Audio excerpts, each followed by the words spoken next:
Hello, beautiful. Welcome to preparing your body, mind, and spirit for your perimenopause journey.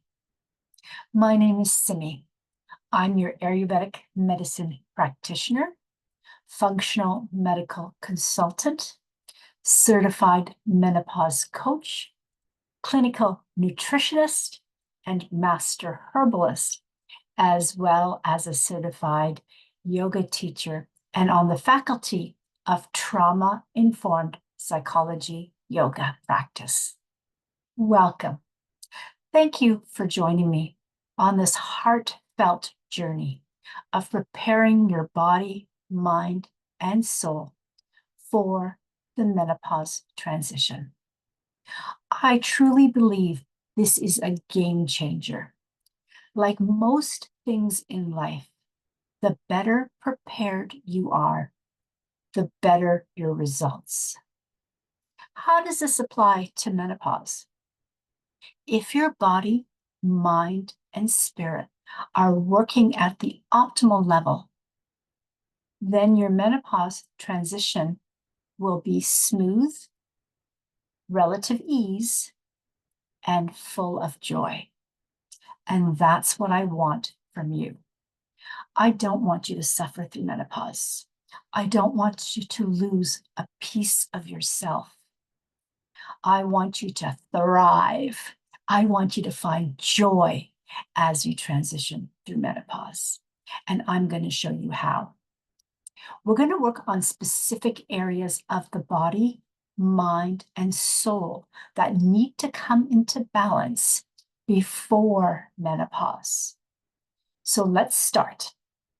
You will have in your course the documents with precise information and use this video as your gentle guide to remind you and give you the tools and techniques you need. So let's start with the liver energy. So your liver is so important as all of our hormones filter through the liver. Imagine if your liver is congested and the hormones cannot filter through the liver. What happens? Everything gets backed up. This is when you start feeling the symptoms of menopause. They say there are over 265 symptoms women can experience as they transition. One significant one, hot flashes and night sweats, are always due, I wouldn't say always, but most of the time due to a congested liver. Sleep, insomnia can be a combination. And then as we dig down deeper, because again, we're not all made the same. I cannot eat the same foods you can eat. And this is where eating for your dosha, eating for your constitution comes into play. The liver energy will be congested if you're eating the wrong foods, if you're doing the wrong lifestyle practices. Again, your dosha is very important in this stage. Knowing how the inner workings of yourself and how you work are critical as you go through menopause. So one, the liver filters the hormones and the liver cannot be congested.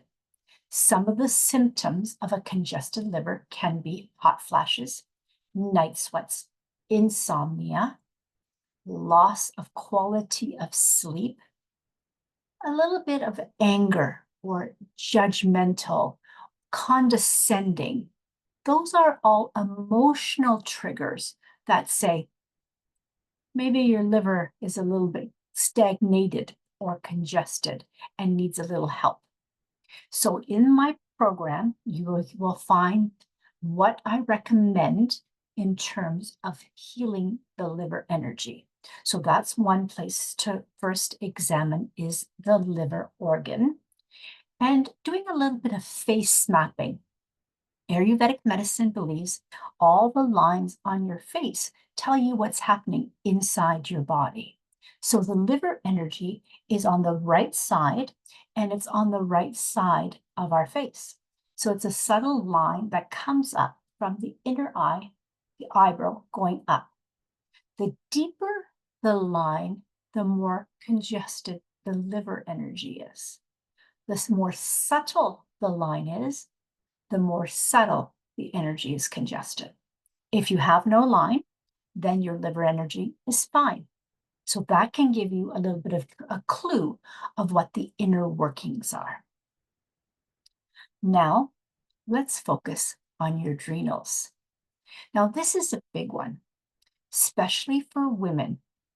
If we keep going and doing, and we take little time to rest, we start to use our adrenals. The more stressed we are, and the more stressful situations that happen in our life, our adrenals start to become depleted. So again, nourishing your adrenal glands is key prior to menopause. Some of the symptoms you will find if your adrenals aren't properly balanced is that you'll feel tired all the time. You will also have perhaps a little bit more serious symptoms like adrenal burnout, adrenal depletion. All those require a little bit more work to bring the adrenals up. Now, how do you tell on face mapping what the adrenal energy is like? So this one's a little bit more tricky, but I'm going to show you. And then again, in my handouts, you'll have deeper understanding. So the adrenal energy is underneath both of your eyes. It can be confused for bags, so you have to be careful with this. But adrenals sit on top of your kidneys. So kidneys are more the inner side of the eyes underneath, and then adrenal energy is the outer ring of the eye. And now this can result in a little bit of puffiness. So again, you have to see what's happening in the adrenal glands. The facial lines can give you a clue. Again, if there's any discoloration underneath the eyes, will tell you a sign that the adrenals may need a little bit more nourishing. If the under eyes are a little bit more saggy or baggy, that might tell you as well that the adrenals need a little bit more attention. Now, bringing the mind to clue. So the adrenals, of course, are the physical organs.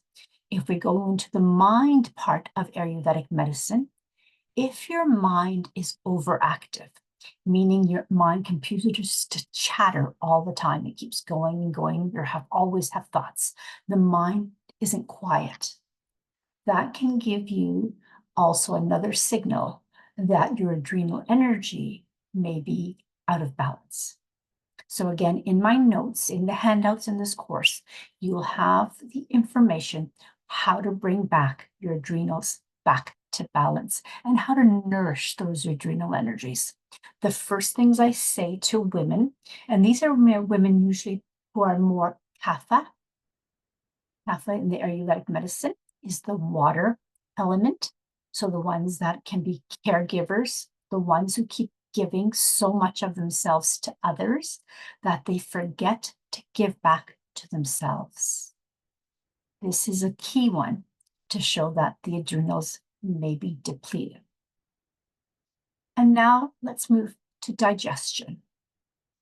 As we all know, the food that we eat should be medicine.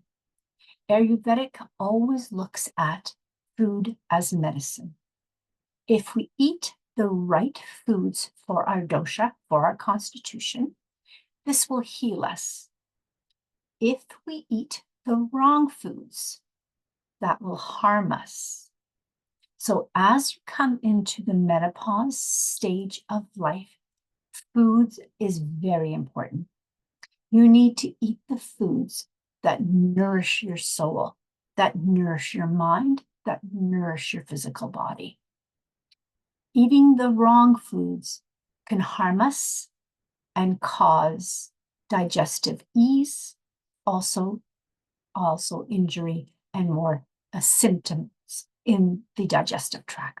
So symptoms of digestion could be bloating, gassiness, acid reflux, heartburn, diarrhea, constipation, just to name quite a few of the more familiar treatment symptoms of menopause. This all happens during the menopausal journey. You can have digestive distress. So it's really important to play a key role and see what your digestive system says to you. Now, how do you see the digestive system on your face? So digestive tract is on either side, and it goes from the side of your nostrils down the side of your face. The deeper these lines are, the more chronic digestive symptoms. The more softer the lines are, the more acute the symptoms. And if you have no lines, your digestive system is in order. So again, digestion plays a key role in the menopausal transition. You need to keep your gut microbiome, microflora in good order prior to menopause. So what would happen if your digestive system was out of balance? So you would have the symptoms that I just mentioned. So anything from acid reflux, heartburn, burning stools, constipation, bloating, and of course, weight gain.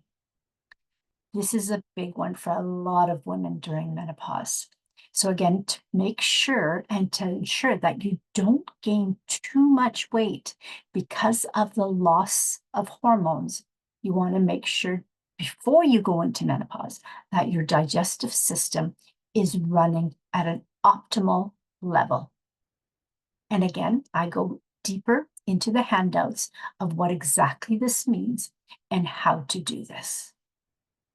So again, the three main areas that we're going to pay attention to on the physical side will be liver energy, kidney adrenal glands, and digestive system.